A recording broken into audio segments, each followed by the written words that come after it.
This is how you hack Pokemon Go. Maybe not hack, but this is how you change, modify, and make it do things that it's not supposed to necessarily do. Let me explain. If you're a regular viewer of the vlog, you might not really be interested in this. I'm sorry, this is just a short video. If you are and you're like me and you're obsessed with this damn game, this is for you. To enlist with this tutorial, I've gotten Fitz to show you how this whole thing works. I mean, I don't know how it works yet, but hey. I'm gonna show you using him. Let's get it done. Right, welcome to the desktop. This is how you do it. You come into Google, you type in NecroBot in the search bar. That'll give you these results right over here. So you want to click on the first one. That'll take you to a GitHub page. Inside this GitHub page, this is where all the action takes place. You want to click on releases over here, and that'll give you a list of all the most recent ones. As of recording this video, 3.3 is the one that you want to get. So what you want to do is you want to click on the release.zip file, and that will download the entire thing. You can drop that right on your desktop. I already have it downloaded, so I'm not going to do that, but once you do, it'll give you a zip file just like this. You want to unzip it and then open it up.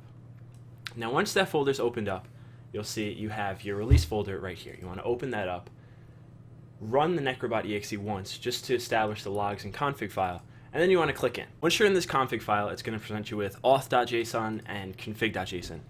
What you want to do if you can't open these and you're on Windows is you want to right click and choose open with. That'll let you select your notepad, which is really all you need for this tutorial.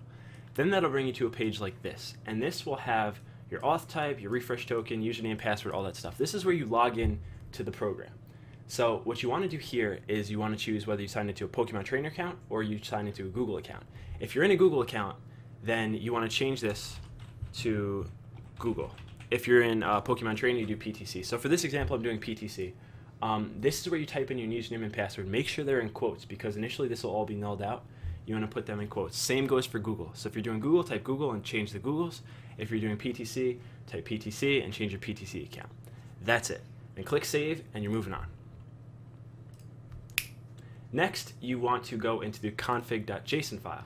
This has all of the crazy information that you probably don't understand, and it might look a little overwhelming, but it's nothing too crazy. So you want to leave this alone, you want to leave this alone, you want to leave this alone. This is your latitude and longitude. This is what determines where you are in the Pokemon world.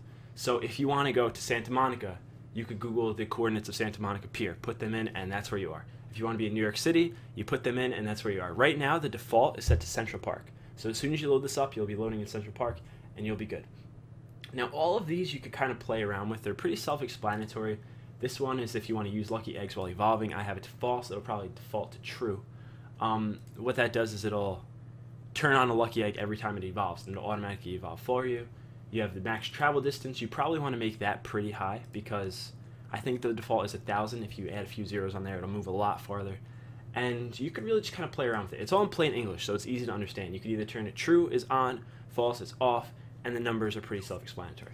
So that's pretty much it. Once you do that, you're good, you're ready to rock. So now we're going to bounce back to real life, and we need to change some settings on your phone. What you want to do on your phone is go into your settings menu, which is pretty self-explanatory on an iPhone. You want to go into your settings menu, scroll down to privacy, a little too far, privacy, and your location services. Just take that and toggle it off, and then you should be good to go. Once you toggle it off, go into the Pokemon Go app, and you're ready to rock. It also pays to mention that you don't need to turn on your Pokemon Go app in-game or turn off your GPS settings. It's just cool because you can watch your XP grow on your phone while it's happening on the computer. Back to the computer. Now that we got all these set up, we're going to go back to the original file and load up necrobot.exe. This will load up a terminal window that looks just like this, and it will say program will continue after the key press. So you want to hit any key on your keyboard. I hit enter, and it should begin. Now you can see these are all of the CPs. These are all the Pokemon with the highest CPs. I'll actually make this higher. It's running now. It's catching Pokemon. So you can see right here, it's going to transfer all of his low Pokemon that he doesn't necessarily want. These are all the ones with very low CPs. And see, it's recycling his raspberries. It's recycling all these things to clear out the inventory for all the new items that you're about to get. So right now, his person is about to start walking around Central Park. And if we'll load up his phone once it actually starts going, you'll see that his XP is going to increase as this thing is running on the phone. So you could watch it happen live. That's why we turned off GPS. So you can see it's recycling his raspberries, it's recycling his item potions, it's getting rid of them to clear out all the space for all of the new stuff. It'll get him up there. So this is it. It's just going to run through the stuff. It shows you all of your incubator statuses. And here you go. You're arriving at a Pokestop right now. The wooden shaper glyph in Central Park. So his character is walking around. He just got to a Pokestop. and we'll see what happens. And you caught a Raticate. Oh, you caught a Raticate? Oh my god. You caught an Ekans?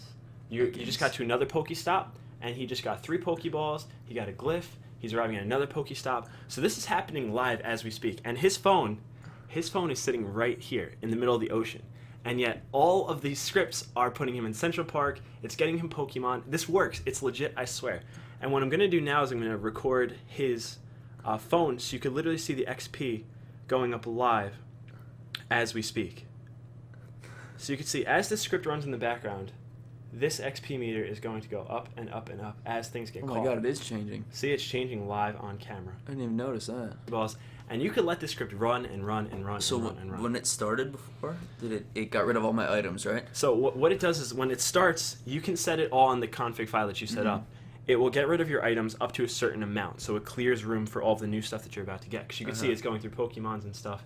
And you just caught a Pidgeotto at 367 CP. And see, you got a lot more Pokeballs, so it's recycling those to make room for the new ones.